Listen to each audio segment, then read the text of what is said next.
কোনো মানুষই পারফেক্ট হতে পারে না। সবার মধ্যেই ভালো খারাপ গুণ মিলিয়েই একটি মানুষ হয়।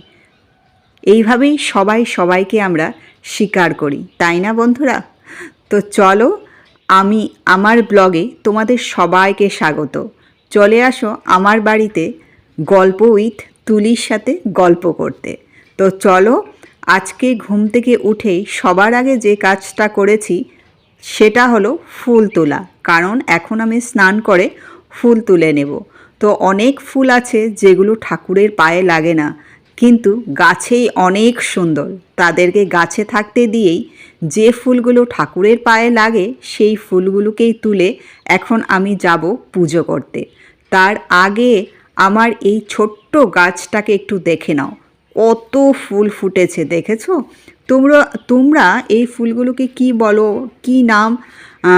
আমার খুব একটা নামটা জানা নেই। তোমরা যদি জেনে থাকো প্লিজ কমেন্ট করো। তো দেখো এত সুন্দর ফুলগুলো দেখে না, মানে আমি অনেক সময় এই ফুল গাছের নিচেই কাটিয়ে দিয়েছি। দেখো কত ফুল নিচে পড়ে আছে। একটু পরেই যখন ঝাড়ু দেওয়া হবে সব ফুলগুলো মালিটা নিয়ে ফেলে দেবে। তার আগে ভাবলাম তোমাদেরকে এই এত ছোট্ট গাছে এত ফুল ফুটেছে এটা একটু দেখিয়ে নিয়ে যাই। তো চলো, এখন যাব বাড়ির ভিতর।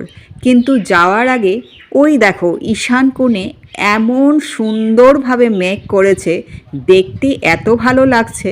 এখন একটু পরেই মনে হচ্ছে বৃষ্টি আসবে, আর এসেও গেছে। তো চলো, আমার পূজা করা হয়ে গেছে আর চলে আসছি ব্রেকফাস্ট নিয়ে। এখানে আমি আমার মেয়ের জন্য বানিয়েছি পাস্তা।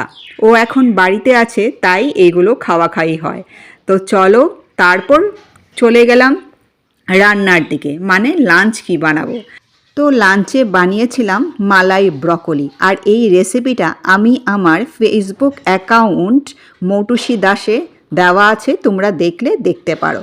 তো চলো, আরও অনেক কিছু রান্না করেছিলাম, এইগুলো তোমাদের সাথে শেয়ার করলাম আর ব্লগটাও এখানেই শেষ করলাম।